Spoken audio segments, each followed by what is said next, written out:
Hello, everyone. Today I'm recording from probably one of the coldest weeks that we've had here in New England in a while. So I'm chilly, but I've got my throw around me and I'm recording in my little studio room. So the cold is staying far away from me where it belongs. For today's episode, I was thinking of talking about something that I'm not sure is my neurodivergence or if it's just my odd personality. But either way, I think it's a key piece of my character, and so I should probably address it. I'm going to talk about possessions and about acknowledgement. I'm Leah Batlle-Rafferty, and this is Memoirs of a Neurodivergent Latina.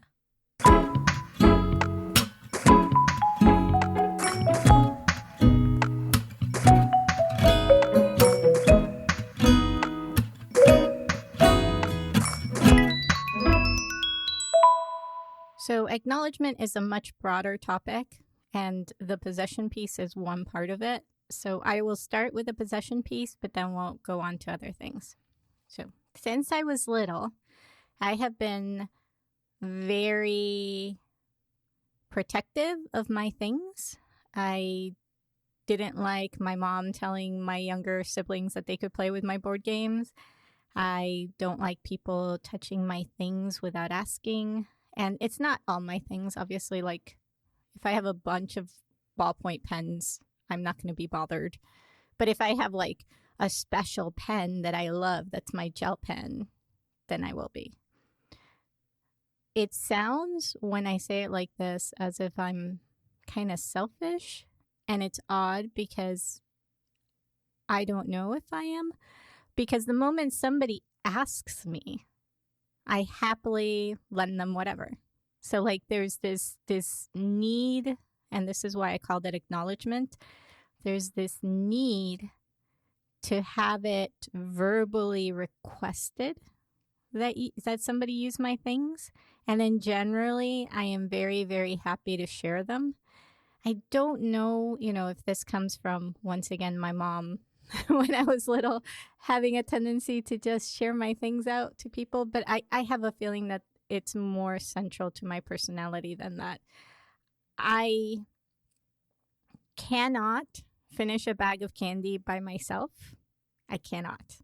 This was definitely training from my mom. So, like people will buy their bags of candy and eat the whole thing. I can't do that if I don't share. If I don't share, that bag of candy ends up sitting somewhere. So it's a very odd mix where my bag of candy, for instance, is mine.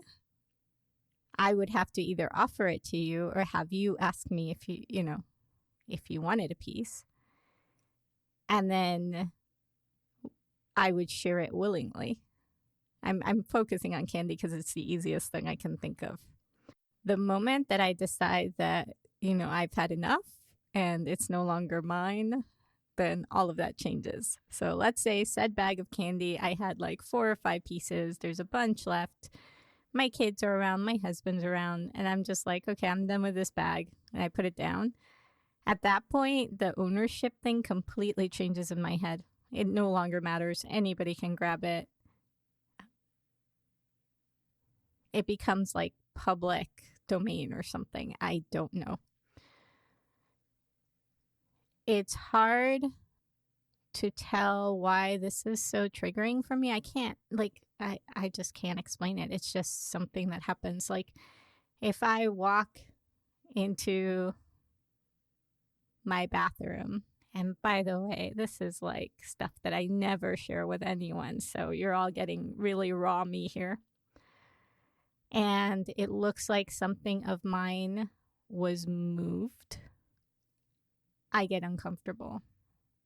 I get a little frustrated not because of the movement, but because the movement tends to signify that somebody's used your stuff without asking. Yeah. It's all about the asking. And it's funny because this episode originally, when I was talking through it in my head, I was like, okay, well, It's probably going to be really short if I talk about ownership. So I'll add this other piece about me onto it. But the more I think about it, the more I realize they're kind of two sides of the same coin, which is this acknowledgement thing. It's really key to me. Like, I do not like it if I support something and the acknowledgement does not happen, that I came up with the idea or that I helped or etc. I don't know if this has to do with some stuff in my 20s when like I did some things with my family in El Salvador. I don't know. I can't really tell you, but I can tell you that this is like one of the things that will throw me into weird depressions. And I don't know why. At work, right? If I helped to do some kind of big project, I expect the acknowledgement. Now, here's the funny part. I don't necessarily like being the center of attention. So I don't necessarily want, somebody to be like, here, Leah, get this award. And there's like all of these balloons and there's, party and whatever. And you're the center. No, that's not what I want. I just want somebody to verbally acknowledge that I was a key part of something when they're making presentations about it, or especially to like, upper management and things like that. Same thing. I think same thing in general, like acknowledgement, having that response. I wonder if it's some kind of like trauma thing. I really, the more I think about it, the more I wonder about it, right? Like all of us who are neurodivergent have been the odd man out. A lot of times I felt very out of place, even in my family, like completely not a part of it really, because I'm just removed, I guess, or I was just removed. I was pretty good. I was a goody two shoes. Not pretty good. I was a goody two shoes for most of my career, my life. And I wonder if that made me kind of invisible when other people were more likely to like do things or get attention. I don't know.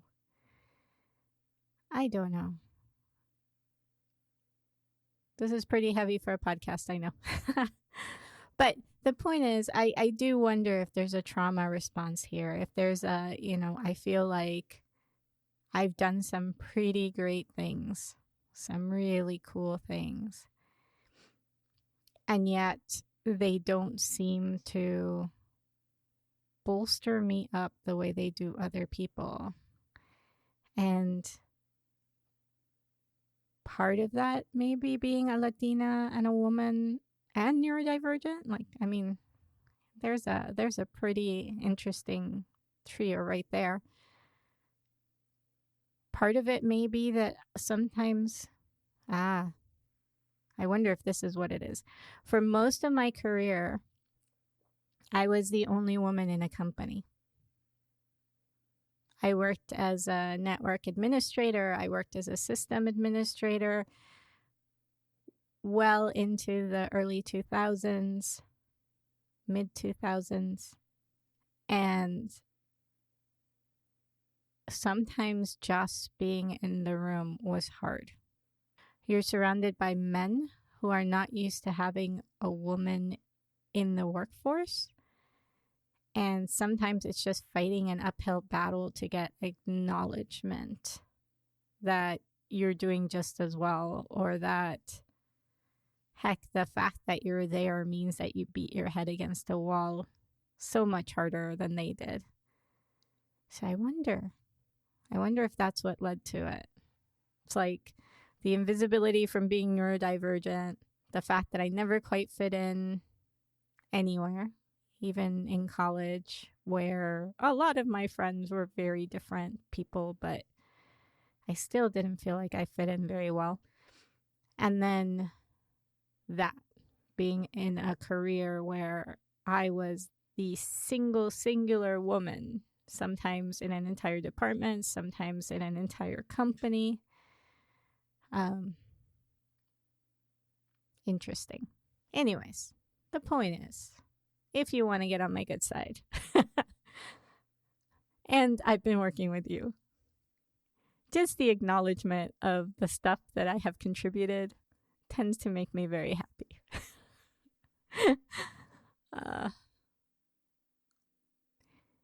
Now, interestingly enough, because I felt so invisible so many times, and I felt like no matter how well I did, there wasn't recognition of that fact, and that could be like childhood stuff too.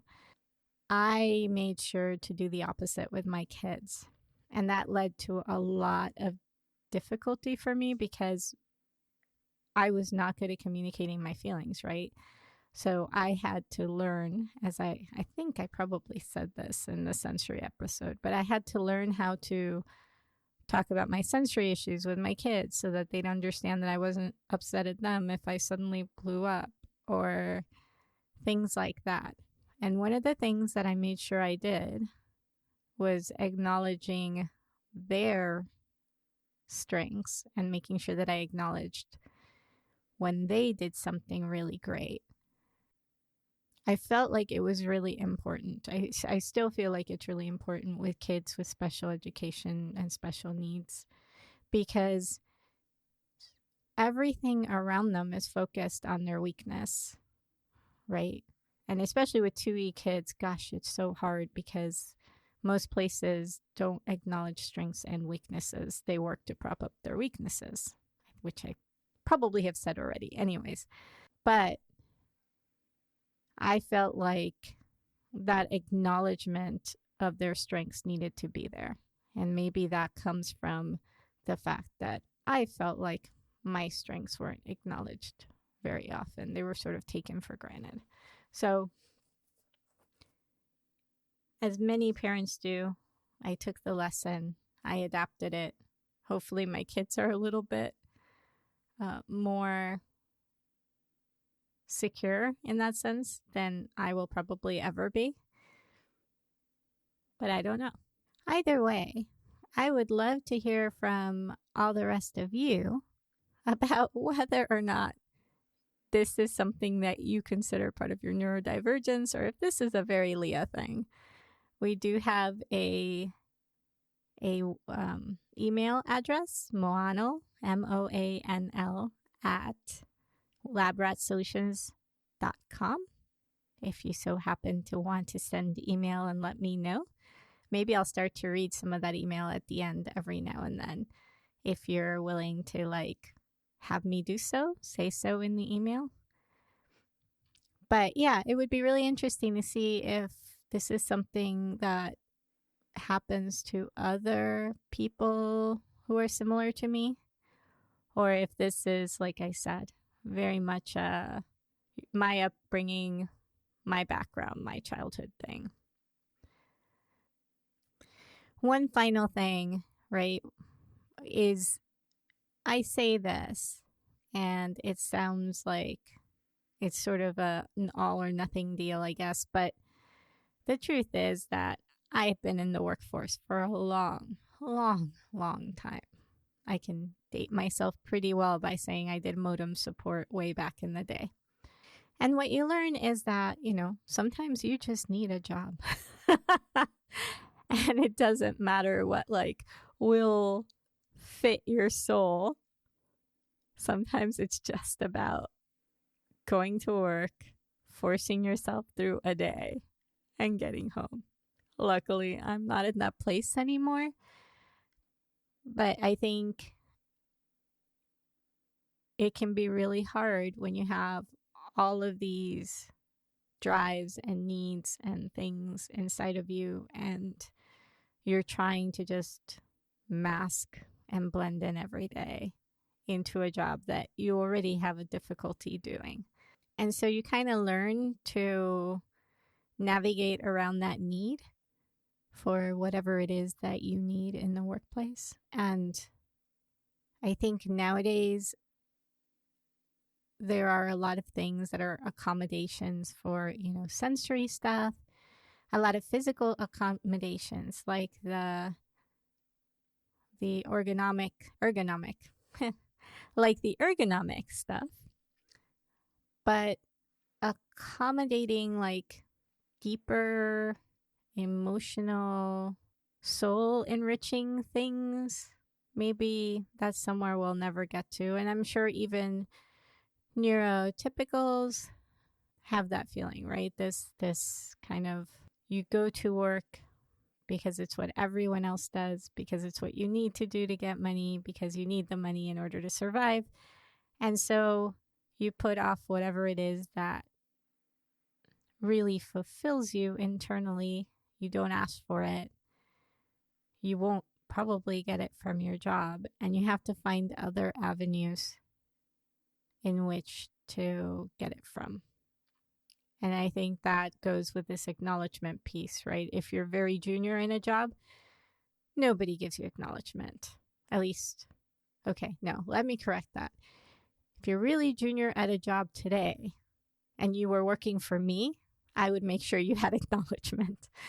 But in a lot of places when you're junior, there's still places where it means that you're kind of treated as a gopher, right? Which isn't right, but it is what happens.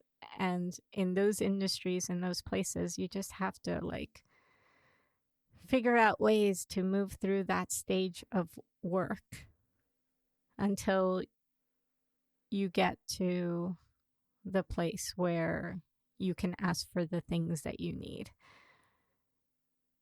Or you find another job. Because there are some of us who do treat our juniors well. Because we remember what it was like to be a junior. And I'm rambling now. Okay. Anyways, no matter what part of your career you are in, it is important to take your own pulse. Make sure that even if you're not getting those things that you need all the time, that you're at least getting them enough to be able to hang on. And remember that there are a lot of us who have made it through those stages, who remember what that was like and who don't want to put our people through it. And honestly, you may be able to find a better situation if you need it. And hopefully, if you're in my place in your career, you found a way to handle having sometimes the thing that fulfills you and sometimes not. I know that I have, and I know that in general, I'm okay. Thank you for tuning in to Memoirs of a Neurodivergent Latina. This podcast was written, edited, and produced by me, Leah Batlle-Rafferty. All music is by Carlos Neda. To send us an email, feel free to send to moanl@labratsolutions.com. That's MOANL@labratsolutions.com. And our website is www.moanl.com. And this podcast is part of Labrat Solutions, Inc.